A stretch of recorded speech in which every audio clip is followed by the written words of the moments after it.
Hello everyone, Vincent here, welcoming you to another episode of Vincent Explains. The land of myth is full of a lot of human-like creatures. Some of them are close relatives, others are only human-like in a way. And that's what we're talking about today. Well, not all of them, but a good chunk of creatures that can be best described as humans with, something. Yeah. There are three known species of elves here in the land of myths. First off, there's wood elves, which live in, well, the woods. I mean, where else would they live? The desert? No. Anyways, wood elves live in the woods and make their house out of the trees. And no, I don't mean they cut them down for lumber or anything like that. No. They hollow the tree out from the inside and then they live in there. Yeah. Wood elves are the tallest of the known elf species, being around 5 foot tall at the highest, and they can be easily recognized thanks to their pointy ears and long flowing hair that they refuse to cut, and the fact that they have strange hair colors. They basically come in every color except the ones humans have. So no black hair, brown hair, blonde hair, or red hair, but plenty of blue, purple, and green hair. Yeah, elves are weird like that. Wood elves are very social, as nearly everything they do is a benefit to their group. They share food, materials, clothing, you name it. The wood elves probably share it. But the thing that wood elves are most famous for is their incredible archery skills. Over countless millennia, elves have been training themselves in the art of archery and have become pretty much masters of it to the point that it would make Artemis jealous. In fact, elves who aren't good at archery are often shunned by others and are kicked out of the group. However, now that they don't have the numbers anymore, the lone elf will often get picked off by predators. Sad but true, elves take archery very seriously. The second known species of elves are dark elves. Not much is actually documented about these guys, since their environments are pretty inaccessible to most. They live in very deep places in caves and underground, and because of their lack of sunlight, they've developed an eerie white skin and coal black hair. Not much is known about their behavior, as very few beings have encountered them and fewer want to talk about it. However, many dwarves over the years have claimed that despite their off-putting appearance, dark elves are actually pretty friendly, just very skittish and prone to acting scary so they don't have to interact with others. But like I said, not much else is known about them. And then there's Tundra Elves. Tundra Elves are slightly shorter than the other two, but because of their cold environment, they have a thick layer of blubber. No one is quite sure how elves got to the northern part of the world, but the leading theory is that it was a freak accident where some elves wandered a bit too far and ended up trapped, leading to them having to adapt to their new snowy environment. Tundra elves are the friendliest of the three elf species. They spend almost all their time not only helping each other out, but they have an innate desire to make other creatures happy as well. They've been seen helping polar bears and seals hunt, freeing creatures from traps, and providing shelter to people lost in the snow. In fact, their urge to spread cheer is so strong that many centuries ago they decided they wanted there to be some way to spread cheer to the entire world all on the same night. They didn't quite know what they could do to accomplish this until one day a traveling elf had returned from a far-off land and told the others about a man he saw who had been secretly giving presents to people, and that made the elves know exactly what to do. Gathering up all the material they could, the elves got to work making as many toys as they could with the intent of giving them to kids around the world. Since after all, if kids are happy, everyone's happy. However, one issue arose when they realized that they didn't know how to deliver the toys.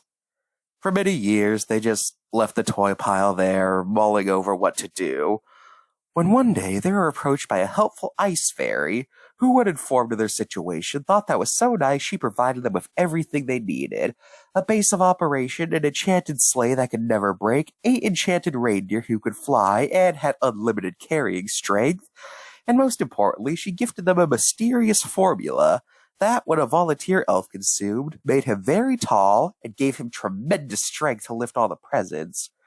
This elf was instantly declared the leader of the group and set off to deliver presents to the kids all around the world. Now, they knew that kids would become spoiled if they did this every day, so they decided to keep it a yearly thing. So every year, on the anniversary of the first delivery, the elf known as Santa Claus would continue the tradition started so long ago, bringing smiles to children around the world. Dwarfs are the second shortest of the humanoids in the land of myth. No dwarf has ever been seen being more than 3 feet tall. In addition, dwarfs are the least intelligent of the hominids in the land of myths. However, what they lack in height and brains, they make up for in their sheer muscle. Dwarfs are very stocky, and it's said that even the weakest dwarf can knock out the strongest human in just one punch. This is thanks to their high testosterone levels, which are some of the highest in the entire animal kingdom. Because of this, male and female elves are indistinguishable from each other without being a pervert. Dwarves spend most of their time in cave where they unearth gemstones. No one is quite sure why they do this, as whenever they're asked about it, most dwarves simply get mad that we know about their stash in the first place. Some say the gems are their currency, others say they eat them, and others say they just like how they look. Now, despite spending most of their days in caves, dwarves don't actually live there, and every night, when the sun goes down, they return home, which is usually in a log cabin somewhere. Dwarves are a very social species, as they've been known to get very stressed out if they're not with at least 6 other dwarfs. Despite these dwarfs not usually being related, they consider themselves siblings, and as such, dwarfs getting together for a member of their group is considered very taboo. So yeah, that's dwarfs, aka the mining men as we like to call them. Goblins are green humanoid creatures with large incisors. Rather notably, they have no nose, rather their nostrils are just right there on their face. They're the same size as wood elves, and like them, they are a very tight-knit species, living in large communities. Although, instead of the forest, goblins live in more rocky environments in order to keep them closer to iron, as goblins are well known for their steel work. In fact, goblin steel products are considered the highest quality by mortal species. Goblins are nocturnal, and contrary to popular belief, they're not really all that aggressive. They're about the same level as any other human, really. Now, with goblins, I can't really talk about it without bringing up the Great Goblin Elf War. This war lasted for nearly 200 years and was a very brutal time to be a member of either species. Goblins had the advantage on the ground, and they had better weapons, but the elves could hide in the trees and snipe goblins without them even knowing they're there. Eventually, this rival ended in the year 1925, when the elf princess and goblin prince started dating in secret. This went on for a while until one day the Elf King found the Goblin Prince in his house and nearly had him executed. But before he was killed, his daughter stopped it, and the two of them gave a big speech about how stupid this war was, especially since no one even knew why they were even fighting. This caused all the elves and goblins to realize that what they were doing was just stupid, and they signed a peace treaty. Nowadays, elves and goblins are pretty cool with each other. Oh, by the way, elves and goblins are capable of crossbreeding. That's all. Ogres are very tall creatures with green skin and elongated canines at the bottom of their mouth. Ogres are very tough, with most ogres being able to lift 8 times their weight. And considering how much they weigh, that's a lot.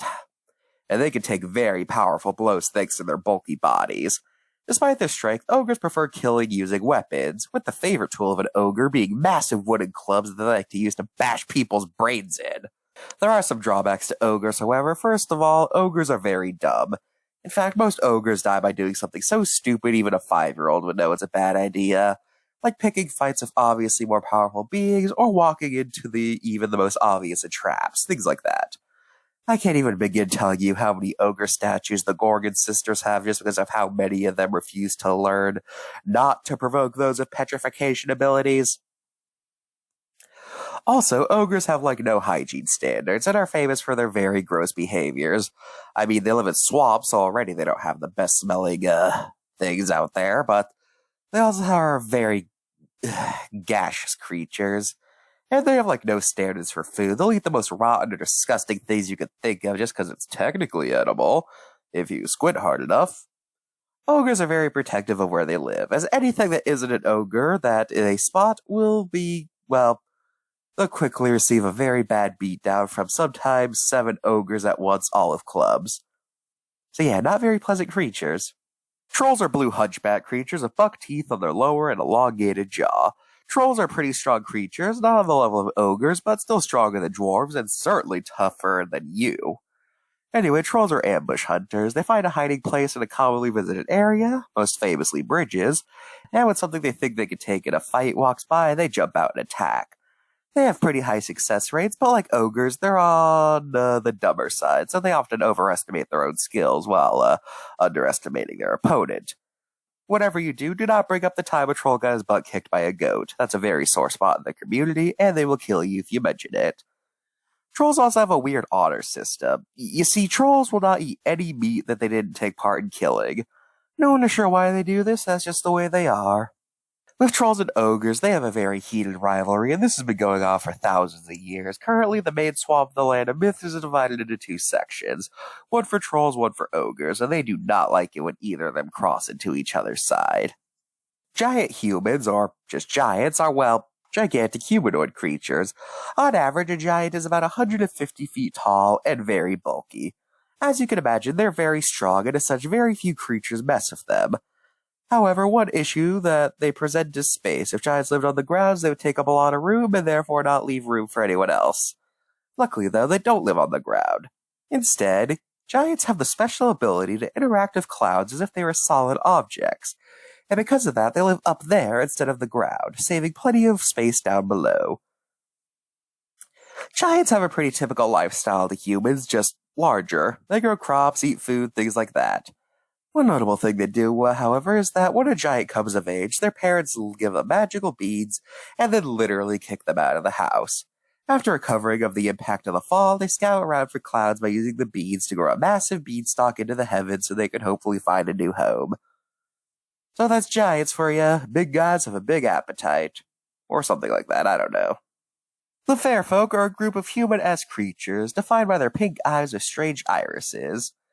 One notable thing about the Fairfolk species is that all of the species are only one gender, but I can't talk about how they reproduce without talking about their origins. A long time ago, there was an entity known only as Fae. One day, they were knocked out of the sky and died on impact to the ground. Their corpse melted into a gelatinous substance, and from there, the four main species of the Fairfolk spawned. Eventually, the species found out that if they put their DNA in the goop, a baby version of them would be spawned. But the journey there is quite long and most wouldn't survive. So as such, all the groups came together to create a sort of, bird-like creature resembling the bird known as a stork, which have the job of taking the DNA of a parent species and then when the baby is formed, delivering it to the parents. Okay, so now you know, let's get into the four groups. Pixies are tiny humanoid creatures only about the size of the palm of your hand. They also notably have antennae, which allows them to communicate telepathically with each other. They can only do this with other pixies. They can't hear other creatures' thoughts, and other creatures can't hear their thoughts. Pixies have a diet in nectar, so they spend most of their time in flower beds. Pixies are the weakest of the Fairfolk, and in fact, they're the weakest magic users in all the Land of Myths. They're preyed on by many creatures, and their magic is only really good at making things float. You see, anything a pixie's dust is exposed to will end up becoming weightless and given the ability to fly. As you can imagine, this isn't a very big turnoff for many creatures, and in fact, many actually seek out pixies specifically for their dust so they can fly. Some creatures even have farms dedicated entirely to harvesting pixie dust. The only thing that keeps pixies going is the fact they have fast breeding rates, since, unlike the other fair folk which have to reproduce by stork, pixies reproduce asexually, with mothers laying hundreds of eggs. So yeah, pixies, the smallest of the fair folk, and a creature I, kinda pity. Fairies are large humanoid creatures with nearly invisible butterfly-esque wings on their back. Fairies have very powerful magic, but with them, they tend to focus their magic onto one attribute. Some fairies focus all their magical ability on controlling flames or ice or water, things like that. But there are some fairies whose power relates to more nebulous concepts not really related to those. Fairies are generally kind creatures, but if pushed, then they can turn very aggressive, and messing with a fairy is generally not a good idea, as a fairy can kill you in about 1,000 different ways at any given time, so make sure to avoid that. Some notable fairies include the Tooth Fairy, a fairy who travels around the world collecting the discarded teeth of animals and humans alike.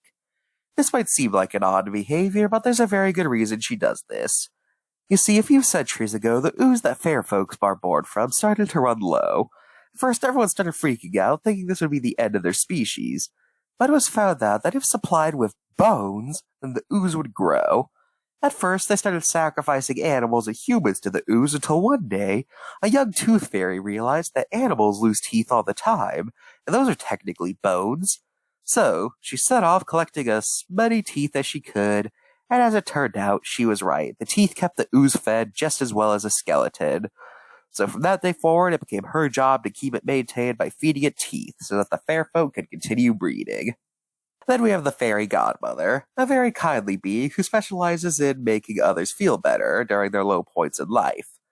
She has transformative magic capable of turning things into wildly different forms. Unfortunately, anything she transforms will turn back into what it was as soon as it becomes midnight. Except strangely enough, anything made into glass will become permanently glass.